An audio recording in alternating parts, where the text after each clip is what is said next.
À toutes et à tous.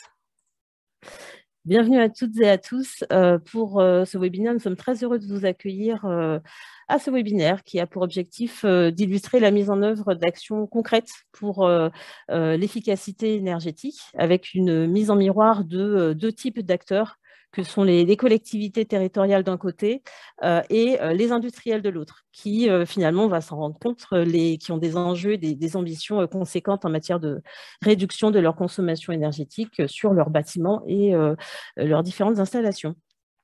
Et donc, pour aider à l'atteinte de ces ambitions, nous souhaitions vous présenter ce matin à 4 voix, du coup, des outils majeurs que sont les programmes d'accompagnement. Donc, vous les voyez ici, ProRePI et ProSemaine. Donc, je ne me suis pas encore présentée. Je suis Magali Merlin, chef de projet au sein du programme ACTE, qui est un programme qui est porté par la FNCCR, une fédération de collectivités. Et ce programme agit pour la rénovation énergétique des bâtiments publics à usage tertiaire. Et donc bâtiments qui sont donc propriété des collectivités territoriales. Et donc, je suis donc moi-même accompagnée ce matin de ma co-hôte, Karine Maillard, qui est chef de projet au sein de la T2E, qui porte les programmes ProReFei et ProSemaine, qui du coup vous seront présentés ce matin. Bonjour à tous. Et nous accueillons aussi deux grands témoins, merci à eux. Donc Pauline Fleurant-Didier, côté collectivité, la communauté de communes Cœur de Savoie, et monsieur Alexis Beck, côté industriel, donc au sein de l'entreprise Accuride. Merci à eux et bienvenue également. À tout à l'heure. Donc, nous avons 1 heure ensemble pour échanger autour de ces programmes, donc également autour des différents retours d'expérience qui pourront apporter un premier éclairage aux questions que vous vous posez, puisque l'Assemblée est mixte ce matin, donc collectivité et industrielle. Nous commençons à être nombreux, donc je vous invite à utiliser le chat pour interagir avec les différents intervenants, le temps du déroulé des présentations, et puis on prendra un temps de questions-réponses à l'issue de chaque intervention de nos grands témoins. Donc, si ça vous convient, on va tout de suite démarrer par une petite introduction pour conclure, enfin, une conclusion de cette introduction sur ce que sont les programmes C2E. Donc, qu'est-ce qu'il y a dans ce sous-texte? Donc, vous vous avez échappé que la 5e période de valorisation a démarré au 1er janvier 2022 avec des objectifs assez inégalés en matière de valorisation de kilowattheure CUMAC. Et donc, depuis la 2e période, les programmes C2E, ces fameux programmes C2E, qui sont des programmes d'information, de formation, d'innovation, qui favorisent les économies d'énergie ou qui portent sur les aspects mobilité, réduction des énergies fossiles. Et donc, ces programmes C2E peuvent donner lieu à la délivrance de certificats d'économie d'énergie. Et c'est la 3e voie de délivrance après les fiches d'opérations standardisées et les fiches pour les opérations spécifiques qu'on connaît, que vous connaissez, je suis sûre, très bien. Donc, les bénéficiaires d'un programme C2E, donc ça peut être les ménages, les copropriétés, les bailleurs sociaux et aussi les collectivités territoriales et donc les industriels. À chaque programme, c'est bénéficiaire. Donc, aujourd'hui, il y a 76 programmes C2E, 70 porteurs et ça représente 1,2 milliard d'euros financés par les obligés. Tout de suite, le programme ACTE et la FNCCR. Donc, en quelques mots, donc, la FNCCR, pour faire très rapide, c'est une association de loi 1901, fédération représentative des collectivités territoriales, au bloc communal, mais aussi supra, donc des agglomérations, communautés d'agglo, communautés de communes, départements, régions, etc. Donc, 850 adhérents qui rassemblent un bassin de vie de 60 millions d'habitants, gouvernance, financement 100% public, et elle a des missions de représentation des collectivités qui délèvent leurs services publics à des entreprises et d'autres qui gèrent elles-mêmes ces services publics donc en réseau. Donc, sur le domaine de l'énergie, sur le domaine de l'eau et sur le domaine du numérique. Et donc, au sein de cette thématique énergie, la fédération porte le programme ACTE au travers d'une équipe resserrée d'une dizaine de personnes au sein de la fédération. Donc, certains d'entre eux sont connectés, donc ils pourront aussi interagir avec vous lors du temps des questions-réponses. C'est un programme qui est financé par 12 obligés. Et il vise à accompagner les collectivités territoriales dans la rénovation énergétique de leur patrimoine. Donc, tous les bâtiments publics de collectivités à usage tertiaire sont éligibles au programme, donc les mairies, les écoles, les collèges, les gymnases, les musées, les salles des fêtes, les salles de spectacle, donc l'ensemble des bâtiments qui accompagnent finalement le quotidien d'une collectivité de ses administrés. Donc, Acté est un peu né de cette volonté d'agir entre des collectivités, des obligations aussi réglementaires sur le tertiaire au travers du dispositif éco-énergie tertiaire.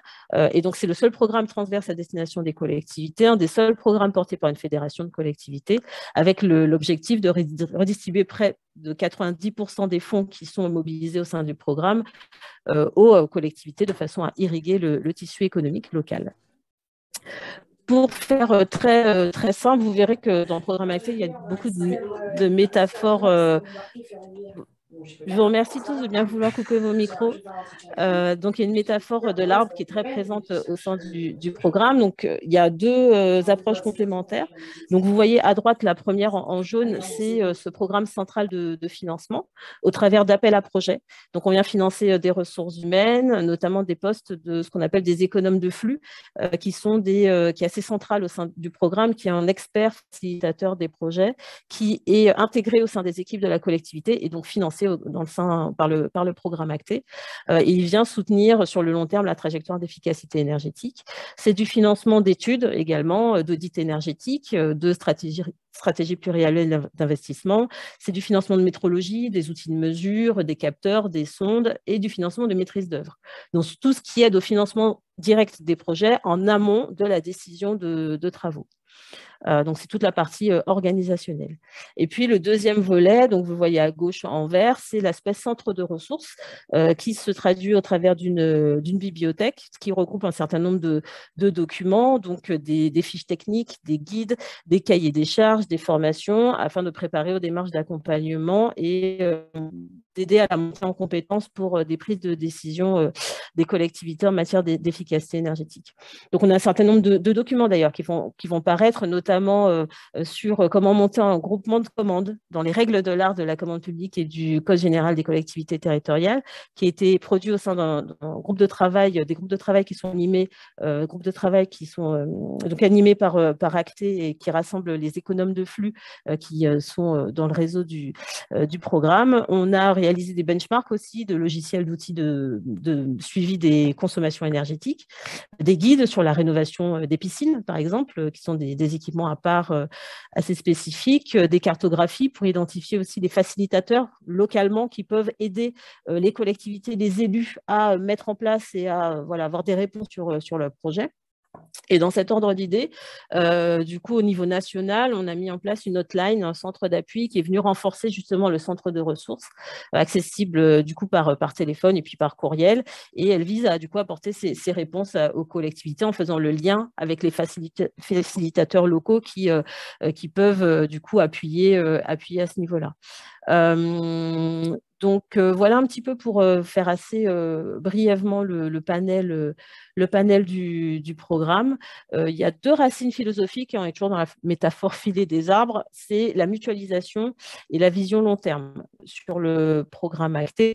La mutualisation des actions, ça veut dire qu'il y a une idée de solidarité territoriale. Une collectivité, en principe, ne peut pas candidater seule à nos appels à projets.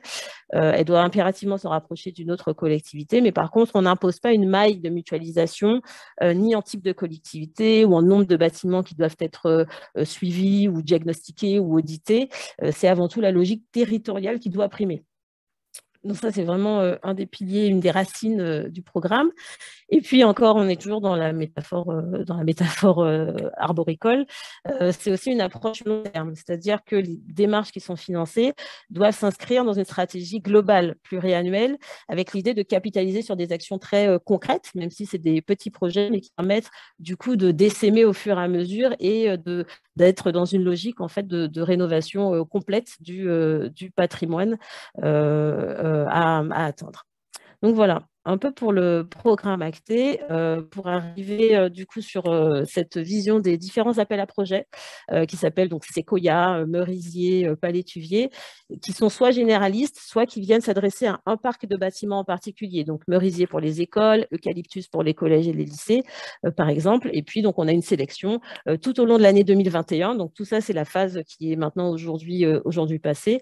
On a 232 lauréats si on inclut les 24 lauréats qui ont été sélectionnés lors de la première phase d'ACTE, il y a de cela quelques mois. Du coup, on pourra peut-être revenir plus dans des questions-réponses. Donc, les 232 groupements lauréats ont quelques chiffres. C'est 82 millions d'euros qui sont financés sur les projets, des projets d'études, des projets, des postes, du coup, des financements de postes d'économes de flux, des outils, des capteurs, des sondes. C'est plus de 36 000 communes qui sont bénéficiaires finales des fonds. Et du coup, 610 collectivités membres des différents groupements lauréats, puisque l'idée de mutualisation d'échelle est assez importante, comme vous l'avez compris.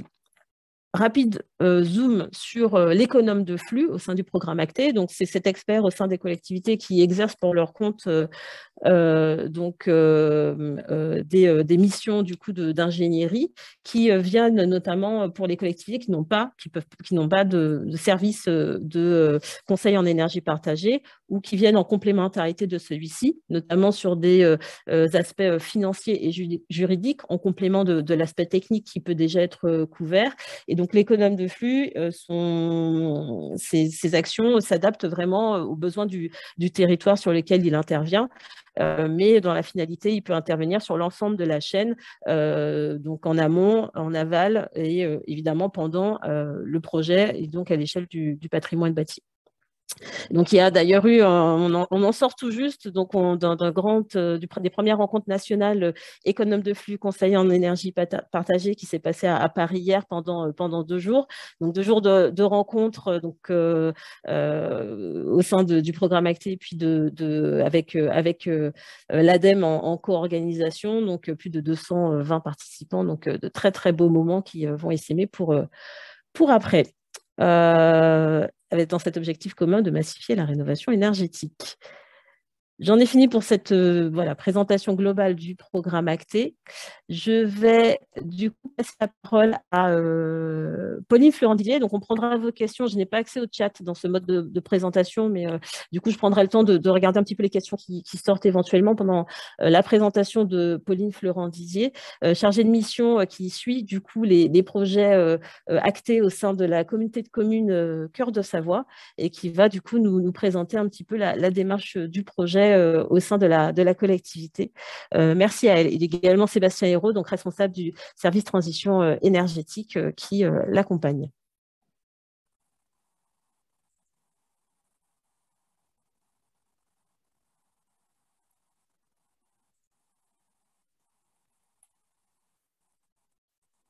Alors, est-ce qu'il y a un micro qui serait coupé par hasard ?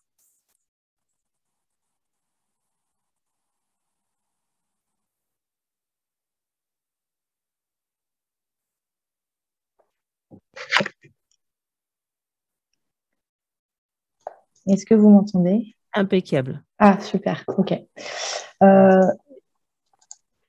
Donc, je vais vous présenter le programme ACTE Sequoia 2 qui est mis en place sur notre territoire. Je vais commencer par vous parler de la communauté de communes de Cœur de Savoie et de ses démarches engagées dans la transition énergétique. Puis, je vais aborder le programme ACTE Sequoia 2 et ses effets sur la stratégie du territoire. C'était juste la diapo d'avant. Et je finirai par 2 retours d'expérience de rénovation effectués dans le cadre de Sequoia sur 2 communes du territoire. Donc, prochaine diapo. La communauté de communes de Cœur de Savoie est située en région Auvergne-Rhône-Alpes, dans le département de la Savoie, comme indique son nom. Elle regroupe 41 communes et représente environ 37 600 habitants. Diapo suivante, s'il te plaît. Donc, la collectivité est engagée dans plusieurs démarches qui visent à atteindre des objectifs de transition énergétique ambitieux. Donc, la première, c'est la démarche territoire à énergie positive, qui donne une vision pour le territoire à horizon 2050 avec pour objectif d'atteindre l'équilibre entre la consommation et la production d'énergie à l'échelle du territoire. Ensuite, il y a la démarche territoire à énergie positive pour la croissance verte, qui, elle, permet de mobiliser des fonds d'État pour contribuer à réduire la facture énergétique du territoire et à développer des équipements d'énergie renouvelable. Nous avons aussi l'élaboration d'un plan climat air-énergie territorial qui donne plutôt une feuille de route sur la période 2020-2026 pour le territoire et qui permet de répondre aux enjeux climatiques. Et pour finir, nous faisons partie de la labellisation Capsynergie, qui est un outil de management de politique publique pour une amélioration continue. Donc, toutes ces démarches... J'en ai plein des comme ça, mais j'arrive plus. Et puis j'ai déjà Énergie Meeting. Est-ce que vous pouvez fermer vos micros, s'il vous plaît? Ah oui.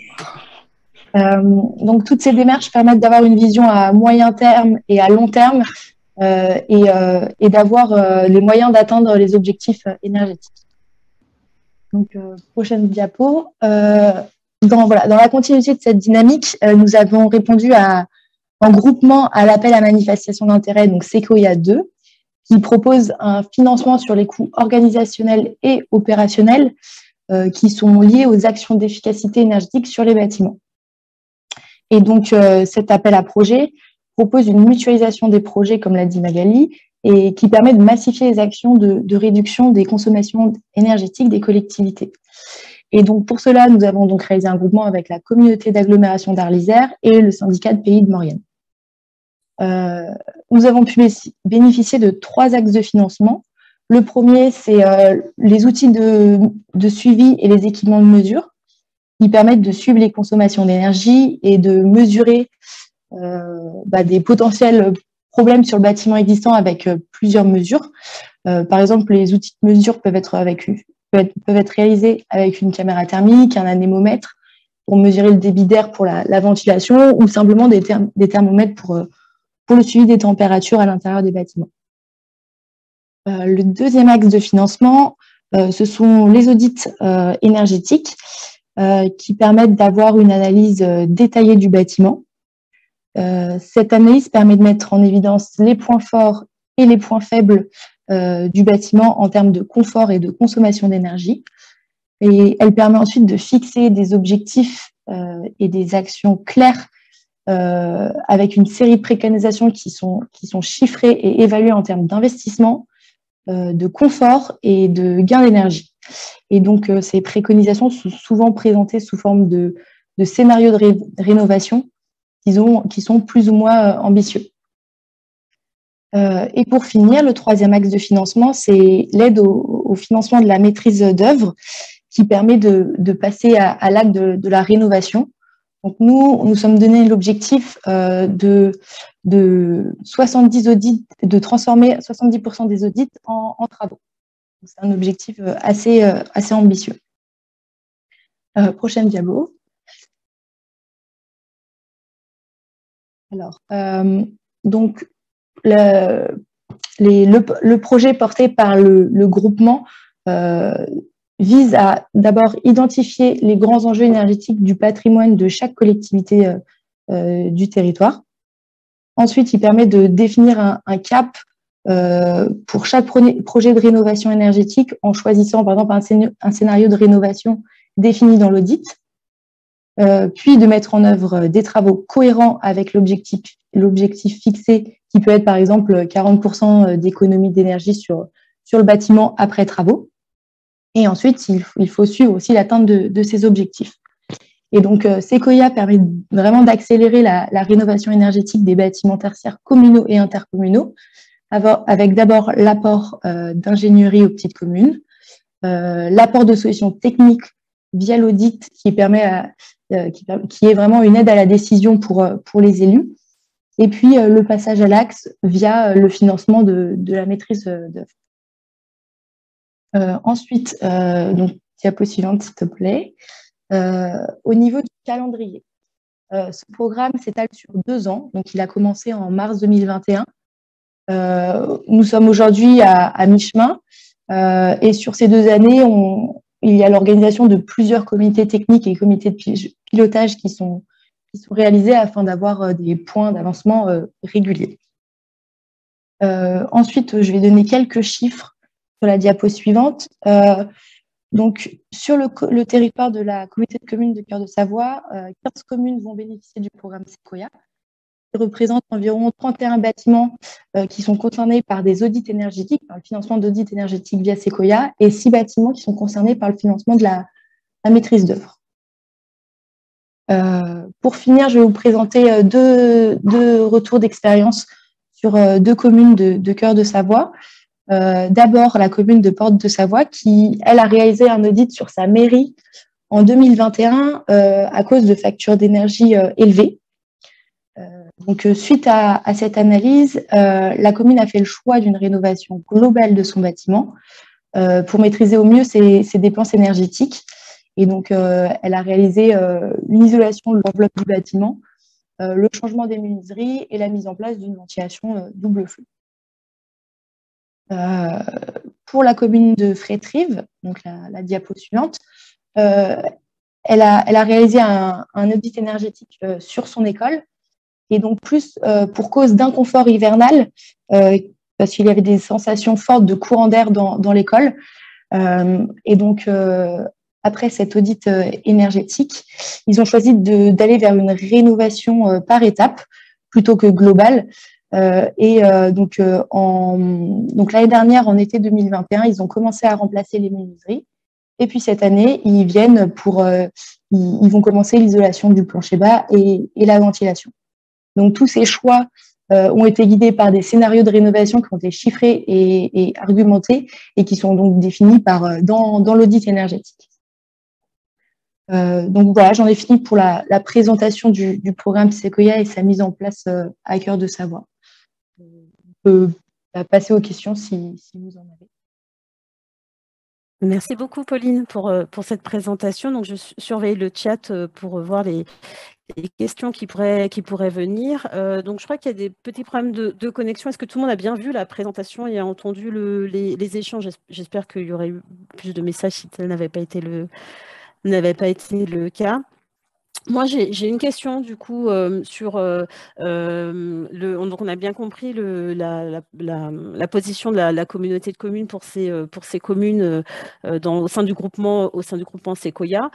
Et du coup, ce que je voulais savoir, c'est dans la mise en place des audits énergétiques ou dans leur restitution, est-ce qu'il y a des accompagnements spécifiques qui sont mis en place pour justement peut-être en amont sur les audits qui ont été commandés, donc via des achats mutualisés? Est-ce qu'il y a eu ce type de démarche mise en place, ou même en aval dans la restitution qui est faite une fois que le prestataire a travaillé? Est-ce qu'il y a un accompagnement spécifique, notamment la commune, on parlait de la commune de Porte de Savoie qui avait fait la décision sur les résultats de l'audit de faire une rénovation globale. Est-ce que c'est venu très naturellement? Est-ce qu'il y a eu un accompagnement spécifique pour un peu bien comprendre et comment dire, s'imprégner des résultats de l'audit pour prendre la décision? Ça s'est fait de façon très naturelle.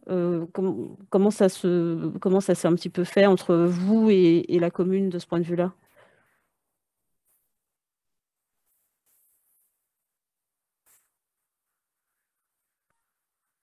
Ah, je crois qu'il y a encore un micro coupé. Je vais essayer de les récupérer.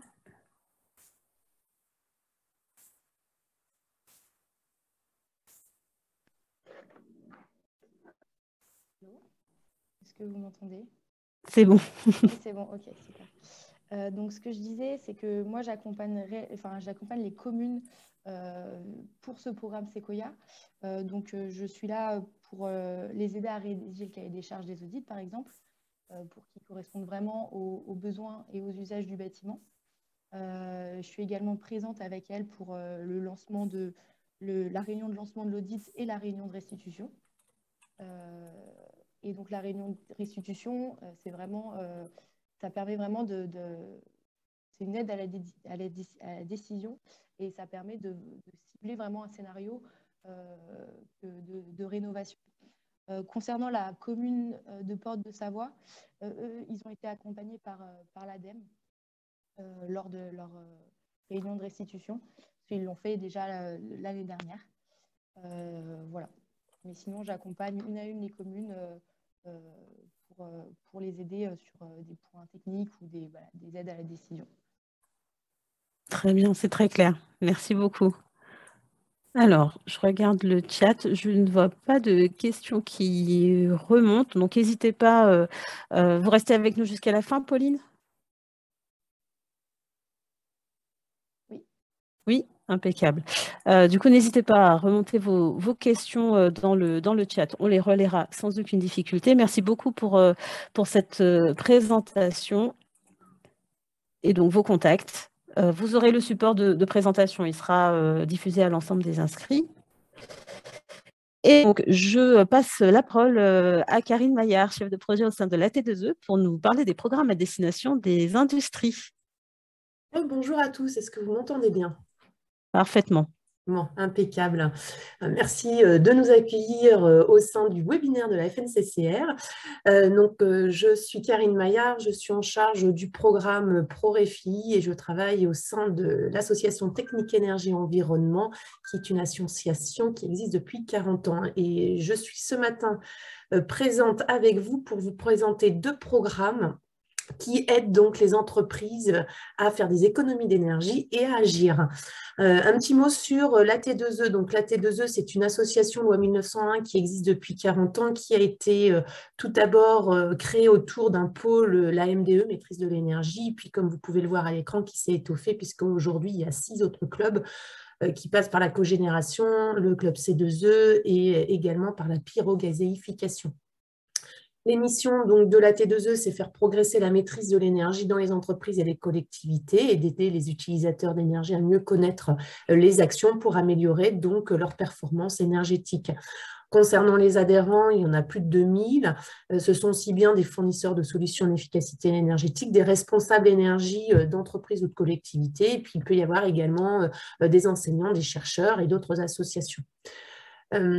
Toutes les actions que l'association réalise au niveau national sont également dupliquées au niveau régional, puisqu'il y a 11 délégations régionales qui proposent également d'autres solutions pour les entreprises et les collectivités de leur région.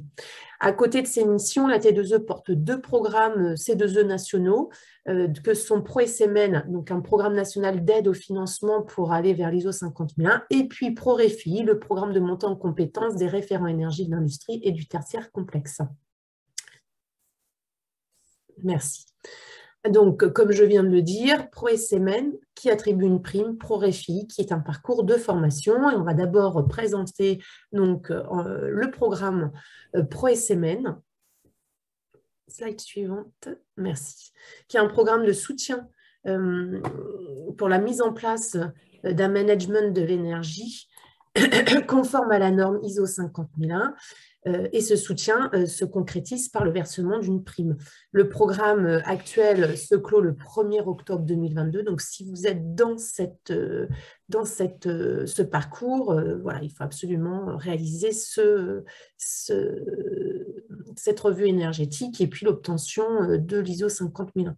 Le programme donc, est animé et géré par la T2E et puis il est alimenté par des fonds d'EDF dans le cadre des programmes des certificats d'économie d'énergie.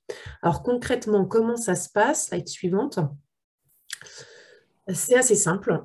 Comme vous le voyez à l'écran, c'est une prime qui est égale à 20% des dépenses énergétiques annuelles des sites certifiés et cette prime peut aller jusqu'à 40 000 €.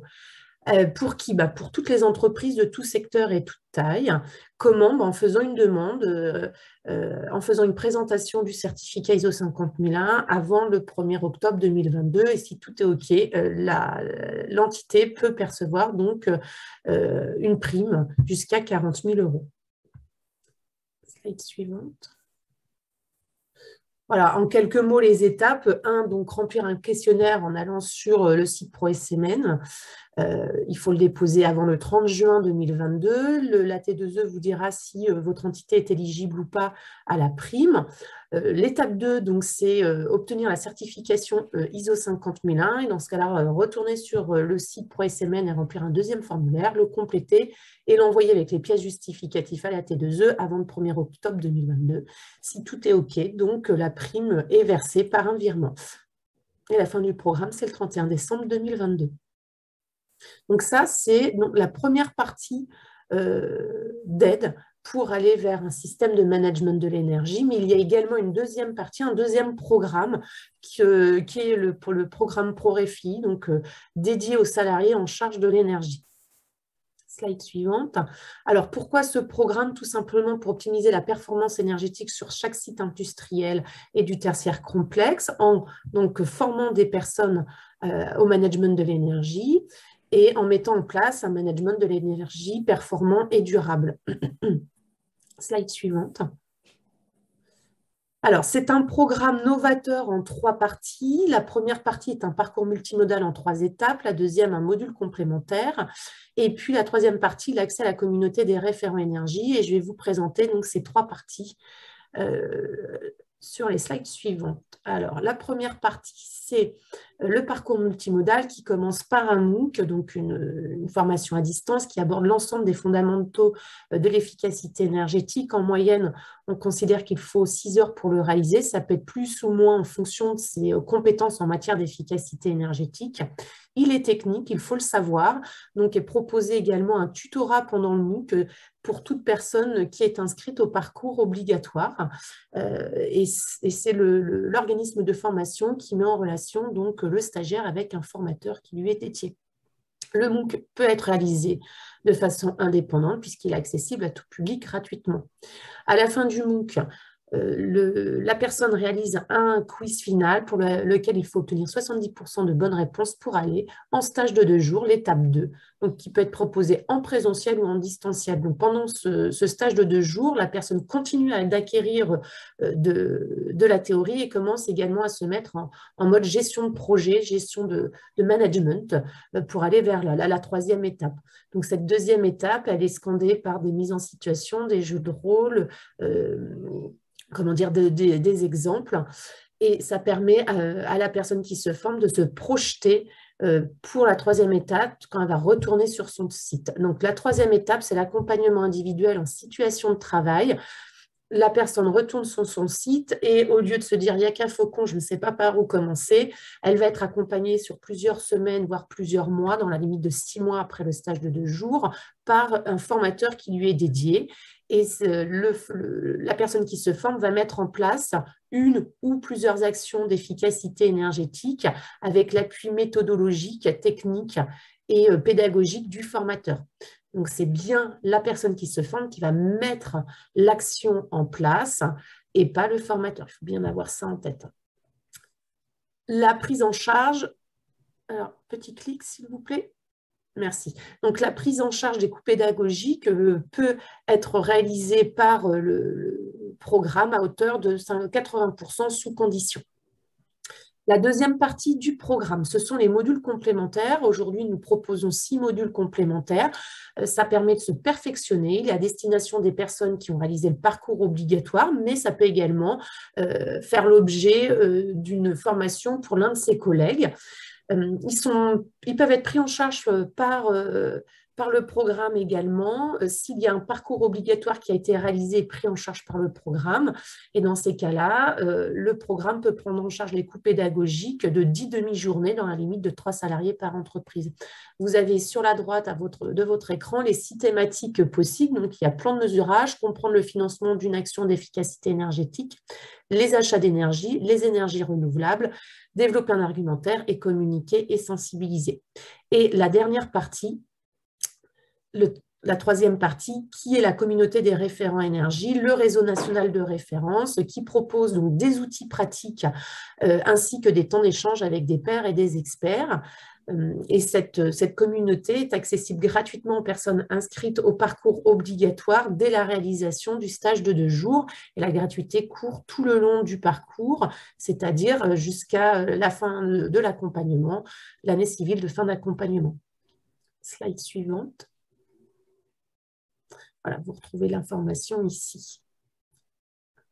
Slide suivante. Et nous avons aujourd'hui la chance d'avoir une personne qui a bénéficié de ProFI, Alexis Beck, chez Accuride, et qui a réalisé le parcours obligatoire entièrement, donc stage de 2 jours et accompagnement, et qui va nous faire un retour d'expérience sur cette formation. Bonjour, Monsieur Beck. Est-ce que vous m'entendez? Est-ce que vous pouvez vous exprimer? Eh bien, moi, je vous entends parfaitement. Est-ce que c'est la même chose de votre côté? Exactement. Je ne sais pas si vous me voyez, j'ai activé tout, la caméra, donc voilà, je vais essayer de ne pas faire trop de grimaces. A priori, tout est bon.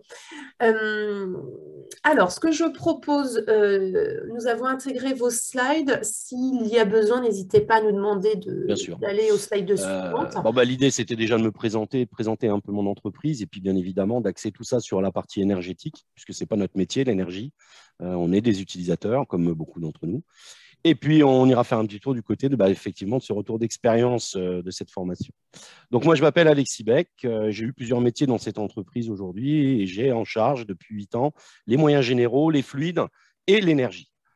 Pour la petite anecdote, je me suis auto-proclamé Monsieur Énergie, puisque la culture énergie, elle est un petit peu nouvelle dans les entreprises. Donc, il faut forcer un petit peu. Qu'est-ce qu'on va y retrouver ? On va y retrouver surtout tout ce qui va finir un essieu de camion. Donc, ça va aller de l'essieu, c'est les pièces que vous voyez là, à des systèmes de rotules, des systèmes de freinage, les tambours de frein, mais bien évidemment aussi la roue qui l'équipe. Une chose que ne fait pas le groupe, ce sont les pneumatiques. Donc, slide suivant. Ce groupe, donc, qui en 2018 a fait l'acquisition d'un ancien groupe qui est un groupe allemand. Donc là, le groupe Mefro Wheels. Je vous ai mis une petite cartographie qui lui rayonnait plutôt sur la partie Europe de l'Ouest, mais pas que. Alors, vous verrez qu'effectivement, nous allons loin puisque nous allons jusqu'en Chine. Donc, une usine en Chine, une usine en Turquie. Heureusement ou malheureusement, je ne sais pas, mais en tout cas, aujourd'hui, nous avons 2 usines en Russie. Alors, ce n'est pas une virgule dans le texte parce qu'avec le contexte actuel, c'est 50% du chiffre d'affaires de notre groupe sur la partie Europe et Asie qui n'existe plus puisque l'activité est accessoirement 30% des effectifs de Accuride Europe qui est concerné puisqu'ils sont russes. Donc aujourd'hui, c'est une situation un peu particulière. Si on refait le centre du côté européen, côté français, on a essentiellement des usines en Allemagne issues on va dire, du groupe historique Mefro Wheels. Et l'usine de La Chapelle-Saint-Luc, près de Troyes, elle est une usine qui hérite d'une histoire du groupe Michelin. Michelin n'a pas fabriqué que des pneumatiques, mais fabriqué des roues dans l'ancien temps. Donc, sur la partie Europe, ce qu'il faut retenir, c'est que Accuride, c'est un concepteur et un fabricant de roues en tôle d'acier, ce que le commun des mortels appelle une jante. Mais en fait, vous verrez, slide suivant, que la jante n'est qu'une partie. Ah non, ce sera le petit slide d'après, mais on va rester là-dessus. Donc, nos marchés sur la partie usine de Troyes, si on fait un focus, c'est principalement des produits à destination d'équiper tout simplement des véhicules de tourisme, la voiture de Monsieur Tout-le-Monde, même si on sait que le marché aujourd'hui de l'automobile est un peu difficile et on a tendance à y mettre beaucoup des roues en alu. Donc, on parle d'énergie, on parle d'écologie. Il faudrait bien se poser la question aujourd'hui de l'alu et de l'acier. Là, je fais un petit peu ma pub. Parce que si on fait un peu d'éco-conception, on se rend vite compte que la solution acier a tous les avantages du point de vue écologique. Mais aujourd'hui, ce n'est pas un argument de vente. Il y a bien longtemps qu'on a oublié les grammes de CO2 sur nos véhicules et qu'on regarde surtout le prix.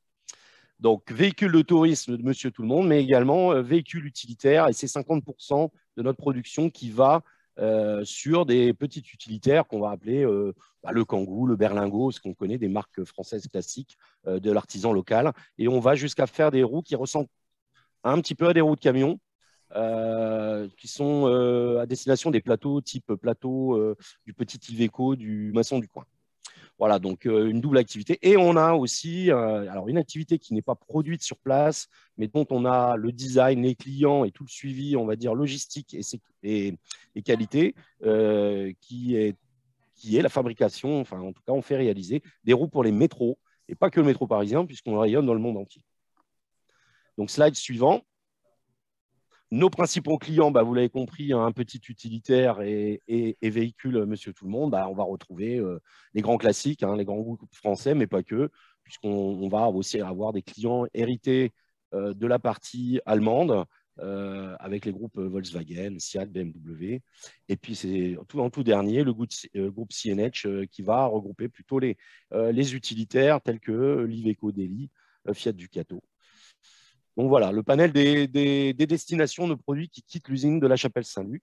Slide suivant. Alors, brièvement, comment on fait pour fabriquer une roue en tôle d'acier? On part de feuillards d'acier et on a deux fabrications qui vont se faire en parallèle. On va d'une part faire l'intérieur de la roue, ce qu'on appelle un disque. Là, on va, par des opérations d'emboutissage ou des énormes presses à postes multiples, on va typiquement envoyer le rouleau d'acier et récupérer un disque en sortie. Donc, c'est la partie basse du T-croquis que l'on a. Et en parallèle, on va avoir une fabrication de jantes. Donc, la jante, c'est techniquement la partie qui est solidaire du pneumatique. Les deux vont être assemblés et soudés, puis peints pour être protégés de la corrosion. Qu'est-ce qu'il faut retenir? Il faut retenir que pour partir du rouleau d'acier et au produit final, alors notre produit final, ce sont des palettes de roues. On ne livre pas monsieur tout le monde qui viendrait taper à la porte de l'usine parce qu'il a cassé une roue. Non, on va livrer bien évidemment les chaînes de montage de nos clients, également leurs circuit de pièces détachées et aussi un marché qu'on appelle en interne le marché trade, qui est un marché d'achat et de revente, et pas que de nos produits, puisqu'on peut alimenter aussi des enseignes comme des Noroto, voilà, pour ne citer que. L'énergie dans la fabrication d'un tel produit, c'est aujourd'hui 8% du coût de revient du produit. Et on est dans un marché qui est très concurrentiel. Donc, nous, l'énergie est important. Bien évidemment, on va travailler aussi sur une organisation pour avoir le bon niveau de salaire. Et puis, les aciers, il faut quand même de la matière. Donc, on essaye d'alléger au plus possible nos produits pour qu'ils soient à la fois résistants, qu'ils répondent aux contraintes de sécurité, mais aussi qu'ils soient plus légers, sachant que le poids du véhicule joue énormément sur la consommation du véhicule, et notamment le poids des roues. Donc voilà, ces 8%, on va les traduire derrière de manière sonnante et trébuchante. Slide suivant. Alors, ce qui peut se traduire dans des termes un peu plus jolis, dans des problématiques environnementales, d'enjeux énergétiques, mais avant tout, c'est les factures, il faut être clair. Là, on va parler que de 2021, et je ne vous cache pas que 2022 n'a rien à voir. Vous prenez les chiffres de 2021, vous multipliez tout par 4 ou par 6.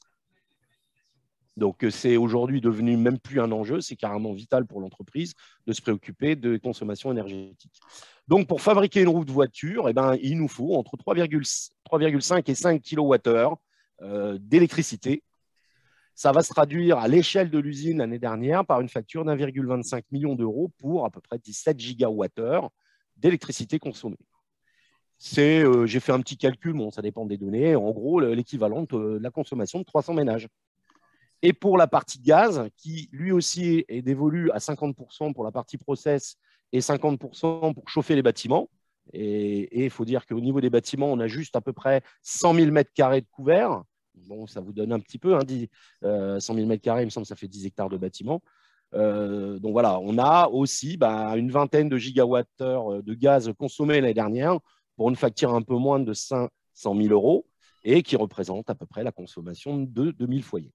Donc voilà, aujourd'hui, ce sont à la fois nos besoins, mais aussi les enjeux énergétiques qu'il y a derrière en chiffres, sur une période de 2021. Donc les chiffres sont variables, puisque la quantité d'énergie qu'il faut pour fabriquer un produit dépend aussi de la quantité que vous avez à produire, parce qu'on comprend bien qu'en ce moment, et on en fait les frais, la situation géopolitique fait que nos clients ferment, puisqu'ils n'ont pas tous les composants pour fabriquer des véhicules.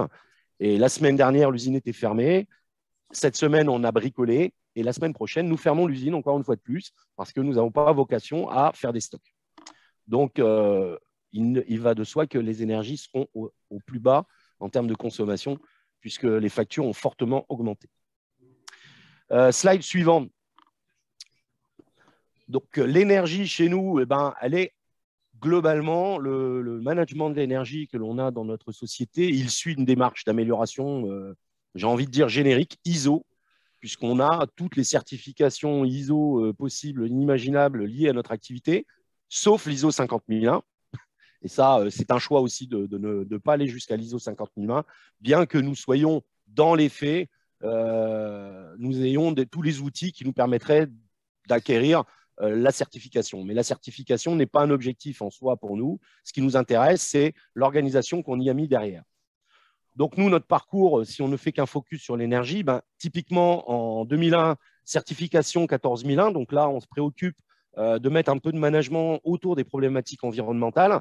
Et dans l'analyse environnementale que impose la 14001, on se doit de regarder, bien évidemment, nos impacts vis-à-vis de l'environnement. Et l'énergie arrive dans les 3 premiers. Donc, forcément, cet impact environnemental significatif qu'est la consommation d'énergie, elle donne lieu déjà depuis 2001 à une attention particulière. Ça s'est renforcé plutôt en 2007-2008. On a bénéficié d'une aide, un financement pour faire un diagnostic énergétique de nos activités et de nos bâtiments, ce qu'on appelle un audit énergétique aujourd'hui, typiquement. À l'époque, c'était diagnostic, il n'y avait pas l'obligation de le faire, il y avait tout simplement la possibilité de le faire avec un financement à 50% par l'ADEME. Et l'entreprise s'est mise dans cette brèche. Et ça a été je dirais, ça a été très positif parce que là, on avait un état complet de nos usages et de nos consommations fait par une tierce partie. Donc, on s'est fait aider par des gens dont c'est le métier.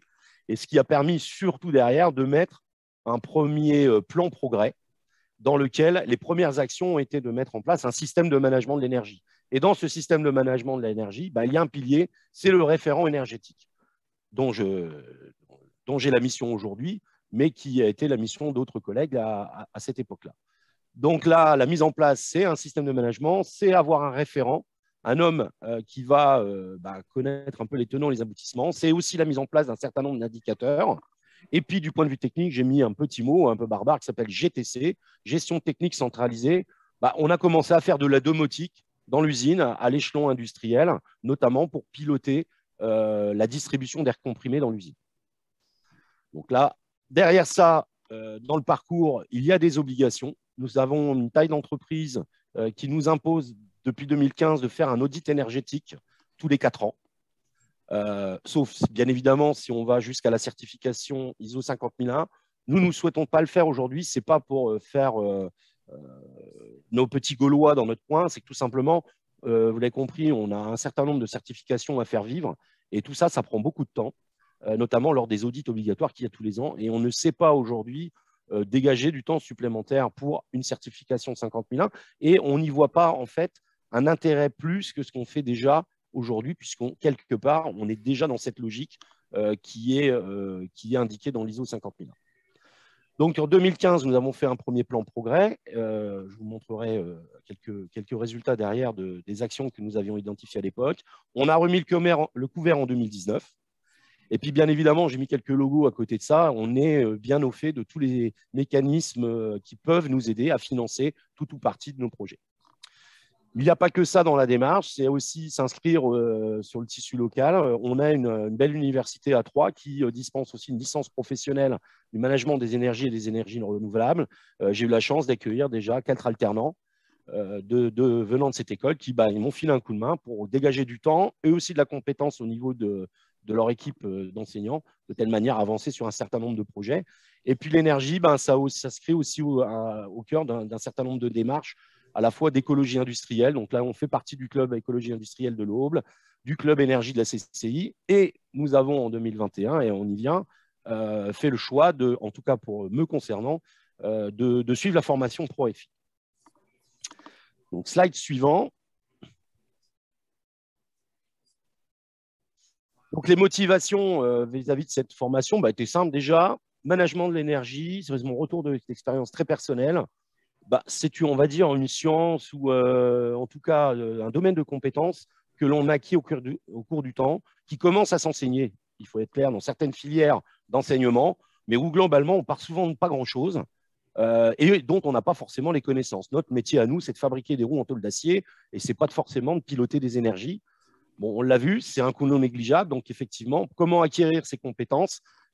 Pour moi, en ce qui me concerne depuis 6 ou 7 ans, c'est par simple curiosité. J'ai un cursus technique, je suis issu d'école d'ingénieur, plutôt orienté électronique, c'est très bien parce qu'il y a beaucoup d'instrumentation qui est basée sur l'électronique. Mais ce qui me motive derrière, c'est la curiosité. Donc, il faut savoir aller pour l'entreprise, en dehors de l'entreprise, et faire aussi de temps en temps rentrer l'extérieur dans l'entreprise pour avoir justement ce recul nécessaire des fois sur certaines thématiques techniques où lorsqu'on a le nez dans le guidon, lorsqu'on est au fait des choses, on ne voit plus très bien les choses.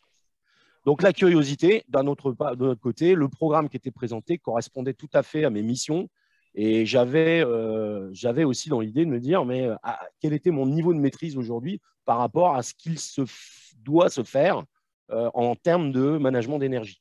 Et le problème, c'est qu'aujourd'hui, on n'avait pas forcément de référentiel sur lequel se baser en disant est-ce que je travaille bien, est-ce que j'ai la bonne méthode, est-ce que j'ai la bonne connaissance. Et donc, cette formation était aussi pour moi un moyen de voir quel était le curseur de notre compétence dans notre entreprise et voir s'il y avait effectivement des points sur lesquels il ne fallait pas remettre un petit peu au pot pour acquérir justement ces compétences qui seraient manquantes.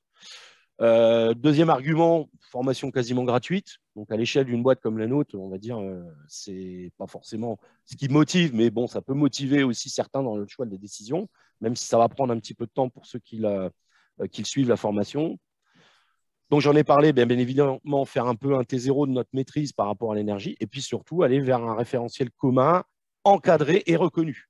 Quelque part, aujourd'hui, en matière de référent énergie dans l'industrie, je n'ai pas connaissance d'autres labels qui permettraient, ne serait-ce que d'avoir sur un CV en disant cette formation ProRefi a au moins le mérite de mettre un pot commun sur un ensemble de connaissances. Et ça, c'était le premier point, je dirais, de la formation que Karine Maillard a détaillé tout à l'heure. Le deuxième point de cette formation, c'est qu'on va le faire en groupe sur 2 jours. Ça, c'est important. Il faut sortir et se lever le nez du guidon. On est tellement dans des problématiques un peu au jour le jour dans l'industrie qu'il faut pouvoir se détacher du quotidien pour prendre un petit peu de distance. Et là, c'est l'avantage aussi de l'expérience partagée dans la formation de 2 jours en groupe avec des ateliers d'animation qui refait. On ne va pas revenir forcément sur les thématiques grandeur physique, mais par contre, plutôt l'application de ces grandeurs physiques dans les différents domaines de l'industrie, et notamment par le retour d'expérience des participants. Et puis, il est vrai que cette formation, le vrai plus, et là, c'est plutôt moi qui parle, c'est le coaching personnalisé qui suit derrière de façon in situ, 2,5 jours équivalent d'un coach. Moi, j'appelle ça le coach, je l'appelle le joker aussi. Alors, pourquoi le joker ? Mon expérience aujourd'hui, alors je ne sais pas si c'est le cas de tous les coachs, mais en tout cas, celui qui m'a encadré, si j'ai besoin de quelque chose, je peux prendre le téléphone, envoyer un mail, il est toujours disponible, même si on va dire que sa mission est terminée. Il y a toujours la possibilité, et ça, on rejoint un peu le côté communauté qui est aussi proposé par la T2E, la communauté des références, et aussi mettre en relation des gens qui vivent les mêmes choses, qui ont certainement les mêmes problématiques et souvent les mêmes solutions à proposer. Quelques réussites, mais vraiment très rapidement, donc slide suivant, concernant nos actions. Donc en 2015, vous l'avez compris, audit énergétique obligatoire. Il est obligatoire, mais qu'est-ce qu'il faut retenir? Ce n'est pas la question d'obligation, c'est que surtout l'audit énergétique, il se solde avant tout par un plan d'action. On a vu des choses, on a pensé à des solutions, et dans quel échéancier on pourrait le faire, et qu'est-ce que ça apporte en matière d'économie d'énergie. C'est typiquement le principal rendu du rapport d'audit, c'est les 2 premières pages, c'est les conclusions. Et donc là, je vous ai fait part des conclusions du premier et du deuxième, où vous voyez un certain nombre de pouces levés. C'est toutes les actions qu'on a pu détailler depuis 5 ans et pour lesquelles on est allé au bout de l'action. Alors, je ne vais pas rentrer dans les détails, ce n'est pas le but ici. Qu'est-ce qu'il faut retenir? C'est qu'on a aussi mis en place des actions qu'on n'avait pas forcément développées dans l'audit énergétique. Typiquement, je le mets ici, Rilampé, 2200 points d'éclairage dans notre usine. Ce n'était pas prévu au titre de l'audit, même si on savait qu'on pouvait le faire. On avait par ailleurs fait une étude technico-économique avec une boîte extérieure qui nous avait fait un peu l'inventaire de ce qu'on avait et un petit peu pour faire le dossier. Les retours sur investissement étaient un peu trop éloignés des directives, puisqu'on était sur 2 ans et demi, 3 ans. Mais il y a eu la volonté du groupe de le faire et de profiter encore à ce moment-là des aides qu'on pouvait avoir derrière. Donc pour nous, c'est 2200 points, je vous le dis tout de suite, c'est un billet de 160 000 € et on a eu l'agréable surprise de retoucher presque 30 000 € de C2E. Donc voilà, on ne regrette pas de l'avoir fait. Maintenant, quand on empile toutes les actions depuis 2015, aujourd'hui, ce sont des économies de l'ordre de 2 gigawattheures électriques par an que l'on a faites depuis 2015. Donc, quand vous mettez ça vis-à-vis de notre consommation 2021, on est autour de 10% d'économie sur l'électricité. Alors, avec une électricité qui vient d'être multipliée par 6, vous imaginez la note aujourd'hui qu'elle serait dans notre usine si on n'avait pas fait ces économies-là. Et puis, concernant le gaz, on n'a pas vraiment fait l'économie du gaz parce qu'aujourd'hui, on a d'autres pistes, justement, j'y viendrai sur la suite. On a substitué plus de 50% de notre consommation de gaz. Et là, c'est aussi le référent énergie, il doit aussi fonctionner par opportunité. Opportunité de changer une bécane parce qu'elle est vieillissante, allons vers les meilleures techniques disponibles et on fera des économies d'énergie. Là, l'opportunité qu'on a eue était relativement simple. L'implantation à 300 mètres de l'usine d'une unité de valorisation énergétique. Alors, c'est un mot très pudique, c'est un incinérateur d'ordures ménagères qui produit derrière de l'électricité et de la chaleur. Nous sommes raccordés à ce réseau de chaleur et depuis le mois de septembre, nous chauffons quasiment 80% de nos bâtiments avec une énergie décarbonée au sens de la définition. Après, le choix d'incinérer nos ordures peut poser aussi des questions sur la manière de faire les choses. En tout cas, ce n'est plus du gaz naturel qui permet de chauffer l'usine aujourd'hui. Cette énergie, on l'utilise aussi pour une partie de process, puisque nous avions la possibilité de le faire. Et puis, pour terminer, nos challenges futurs sur ce point-là, c'est très simple, c'est ce qu'on n'a pas fait, il va falloir continuer. Et le nerf de la guerre aujourd'hui dans l'industrie sera d'aller vers l'utilisation de la chaleur fatale. On a encore beaucoup de puits de calories disponibles que l'on envoie aujourd'hui aux petits oiseaux. À nous de réfléchir à la manière d'aller les récupérer. On a déjà des idées depuis longtemps. Par contre, les coûts d'installation qu'il y a à mettre en face, et notamment les durées, alors on appelle durée de retour sur investissement, c'est un vrai faux terme en fait, il faut raisonner plus long terme, c'est un peu plus difficile. Mais là, aujourd'hui, avec les augmentations drastiques des énergies, je pense que les sujets en fait reviennent sur la table et les durées de retour sur investissement ont été complètement revues à la baisse. Donc maintenant, encore une fois, c'est l'opportunité, c'est de transformer cette contrainte sur le coût de l'énergie en opportunité de faire les choses maintenant.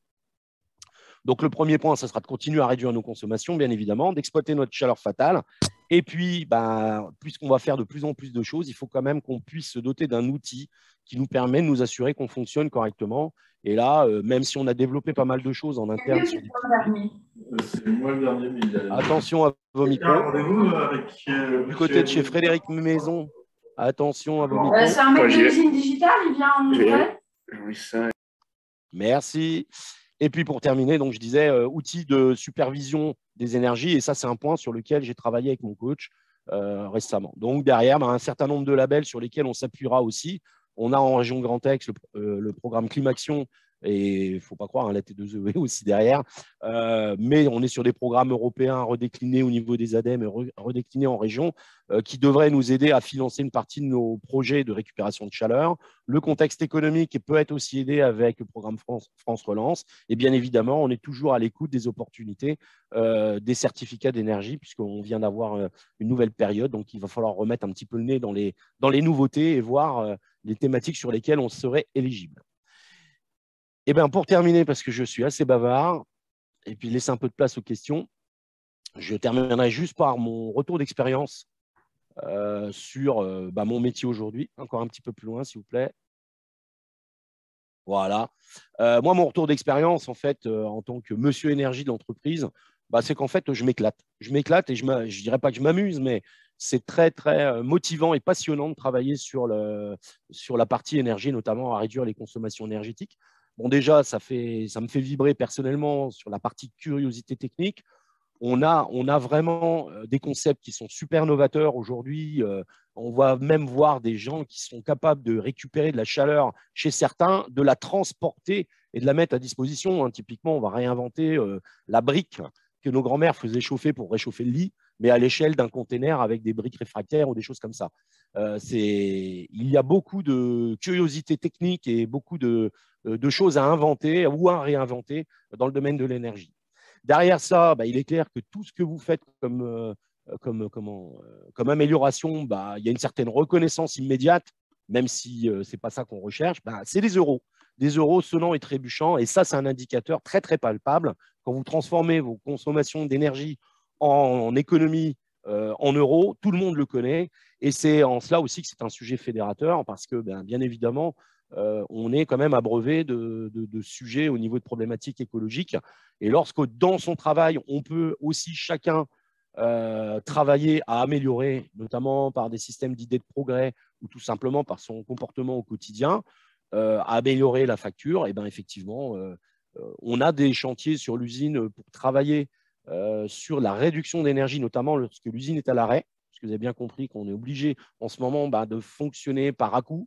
On se rend compte qu'il y avait des consommations, par exemple électriques, qui étaient différentes entre un arrêt de nuit et un arrêt de week-end. Voilà, et faire travailler les gens là-dessus et essayer de faire en sorte qu'on consomme le moins possible, c'est très fédérateur. Et généralement, on a un bon accueil de la part de l'ensemble des collègues. Un point aussi, retour d'expérience personnelle. Si jusqu'à maintenant, je vivais ça comme étant de l'incitation, j'ai très, très bien compris et je vois très, très bien qu'aujourd'hui, les choses s'accélèrent et on a un caractère obligatoire qui arrive. Alors, on avait déjà ce caractère obligatoire au niveau de l'usine vis-à-vis de l'audit énergétique obligatoire. Mais là, il y a un autre côté obligatoire, déjà parce qu'il y a l'envolée des prix qui, aujourd'hui, nous impose de faire les choses et plus rapidement que prévu. Mais il n'y a pas que ça, il y a aussi tout un ensemble de lois, et on voit bien avec ce qui a été précédemment dit au niveau du tertiaire. Par exemple, aujourd'hui, on a un décret tertiaire qui ne touche pas que le tertiaire, qui impacte aussi les entreprises sur leurs activités tertiaires dans un environnement industriel. Et puis, les lois de mobilité qui arrivent, donc, là, qui vont imposer aussi des choses. Donc, toutes ces contraintes, j'ai envie de dire, il faut les transformer aussi en opportunités. Et donc, ce n'est pas la recette miracle, mais c'est en tout cas celle que j'essaye d'utiliser. Donc, identifier de manière, avec un peu d'anticipation, d'avoir un coup d'avance sur les solutions, et puis de pouvoir les proposer à ma direction. Et là, c'est le côté un peu argumentaire, en disant, mais maintenant, il est peut-être temps de faire quelque chose parce que les prix ont changé, parce que le contexte a évolué, parce que la bacane, elle est foutue, parce que c'est maintenant le temps de le faire. Donc voilà, vous avez bien compris que derrière tout ça, il y a beaucoup de travail et de passion pour animer la démarche dans l'entreprise. Merci, Monsieur Beck, pour ce retour d'expérience très riche, en tout cas, et puis cette passion pour l'efficacité énergétique. Un petit point pour rebondir par rapport à ce que vous disiez sur ProRéféi.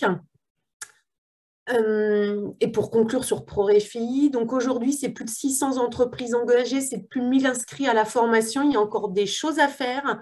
Le programme existe jusqu'à fin 2023. L'objectif, c'est de faire bénéficier un maximum de salariés le programme ProRéféi. Et comme le disait Monsieur Beck, il y a vraiment une plus-value sur la partie accompagnement individualisé sur site. Et là, on sait que les personnes qui ont répondu au questionnaire de satisfaction, il y a 85% qui recommanderaient la formation accompagnement à un collègue. C'est vraiment le plus de la formation. Vous pouvez retrouver également des témoignages sur la chaîne YouTube ProRéféi et puis sur le blog des experts sur le site internet de ProRéféi. Si vous avez des questions, si vous souhaitez vous inscrire, eh bien, vous pouvez aller sur le site de ProRéféi et sur la page inscription, vous allez retrouver l'ensemble des sessions qui sont proposées, donc l'étape 2, c'est par là qu'on s'inscrit, des sessions de stage de 2 jours sur toute la France, en métropole, mais également à l'île de la Réunion, en Guadeloupe, en Martinique et en Guyane. Et vous voyez à l'écran également les 12 organismes de formation que vous pouvez contacter pour vous inscrire, qui sont habilités pour proposer la formation ProRéféi. Merci beaucoup. Merci à vous. Merci pour ce retour et ces éléments effectivement excessivement enrichissants. On voit l'enjeu dans le domaine industriel et du coup sur celui des collectivités. Je vais à mon tour conclure pour le programme ACTE. Donc c'est un condensé d'actualité que vous voyez ici qui est absolument non exhaustif, sachez-le. Donc j'en ai parlé tout à l'heure, il y avait des premières rencontres nationales des économes de flux, donc experts, donc un peu ces référents énergie au sein des collectivités qui ont eu lieu hier et avant-hier avec plus de 220 participants. Donc, un grand moment d'échange justement pour essaimer aussi l'effet réseau et puis se partager les différentes actions et encouragements aussi pour atteindre les objectifs qui sont fixés par chacun dans son territoire. À venir aussi en termes d'appel à projet, donc un appel à projet pour la réalisation de schémas directeurs immobiliers et énergétiques à venir. Il y a un challenge en cours pour la sensibilisation des personnels et administratifs scolaires, donc au sein du challenge Cube École, qui est une déclinaison des challenges Cube qui existe pour les entreprises, qui existe aussi pour les collèges et les lycées, et qui existe maintenant pour les écoles en partenariat avec le CEREMA et l'IFPEB. On a un Acté Tour qui est en train de se déployer depuis décembre jusqu'à l'été dans l'ensemble des régions de façon à visibiliser les projets de rénovation énergétique et puis partager donc un événement festif dans chacune des régions. Les prochaines dates sont en Nouvelle-Aquitaine de mémoire et Pays de la Loire et vous retrouverez toutes les informations sur notre site internet Acté. Vous y retrouvez aussi le centre de ressources avec des boîtes à outils. Sur le groupement de commandes, j'en parlais tout à l'heure. Un autre guide sur la valorisation des certificats d'économie d'énergie avec un cycle de webinaires. Donc le dernier d'ailleurs est en train de se produire quasiment en même temps que celui-ci qui se termine.